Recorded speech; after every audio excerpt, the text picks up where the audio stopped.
السلام عليكم على كل اللي بيشوفونا، واهلا بيكم في مطبخ سيسي.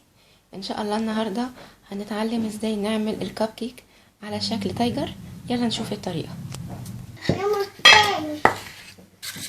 حطيت ورق الكب كيك وهنزل فيه الخليط نص، بس نص الكب كيك عشان ما يعلاش مننا قوي. طريقه عمل الكب كيك الفانيليا هنزله تحت الفيديو في صندوق الوصف ان شاء الله. ليلى والذئب عايز ياكلوا. هم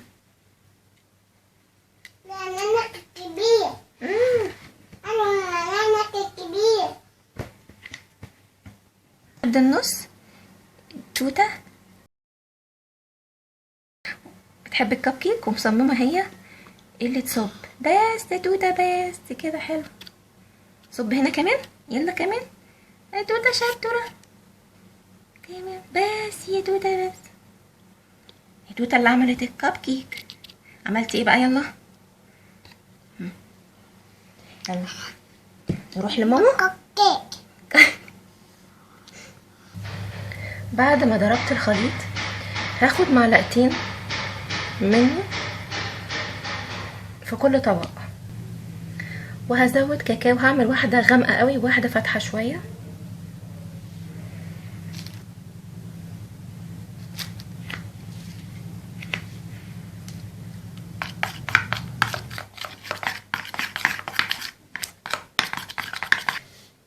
ممكن تزودي لهم برضو شوية حليب صغيرين كده عشان هما طبعا هيتقلوا شوية وانتي بتضيفي الكاكاو. بعد ما عملت الالوان. انتي ليلى؟ ماشي يا ليلى. عملت الكورنيه، وان شاء الله هنزل طريقه عمل الكورنيه تحت الفيديو في صندوق الوصف. هنزل الخليط فيه. هعمل واحد كمان للون الافتح في الطبق. طبق. نعمل ايه؟ انا بعمل ايه دلوقتي؟ كب كيك.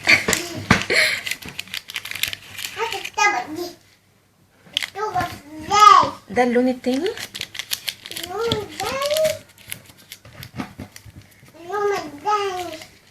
دهني ايه؟ بعد ما صبيت الكب كيك هديك بس خبطه كده. وحدي هعمل ايه؟ دي ايسن بنت اخويا. هفتح بس فتحه صغيره في الكورنيه. ده اللون الفاتح. وبعدين هرسم اشكال ايه؟ خلا دودي. لو حسيتي ان هي في وقفه يبقى فيها جوه حته تطلعيها.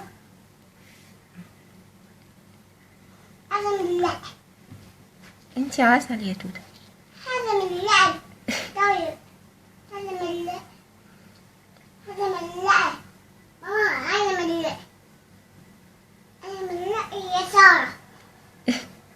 عايزه المعلقه يا ساره كمان.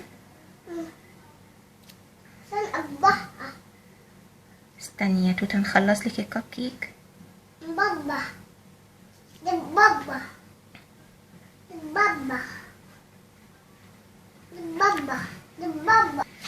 عملت الكورنيه التاني. ده الكورنيه التاني هحدد بيه اللون اللي انا عملته الاول. وهعمل ايه؟ نقط كده. ماشي يا توته. ده هناك. ماما معاها. الفرن سخن على 180. عايز تنزلي؟ استني. هدخلها الفرن على 180 لمدة حوالي 25 دقيقة. كنت سابقة وعملت كيكة البرتقال قبل كده في الخلاط. هنزل طريقتها ان شاء الله تحت الفيديو في صندوق الوصف. وبإذن الله هنزل طريقة عمل الكب كيك تحت الفيديو في صندوق الوصف. كنت عملت جنبها برضو شوية سينابون. هنزل طريقتهم برضو للي يحب يشوفها تحت الفيديو. وكمان عملت صينية بسبوسة. هحط حاجات كتير تحت الفيديو في صندوق الوصف، ابقوا شوفوها. مستنية تعليقاتكم واعجاباتكم على الفيديو، متنسوش تعملوا لنا لايك وشير واشتراك في القناة. كانت معكم سيسي من مطبخ سيسي مصر. باي باي.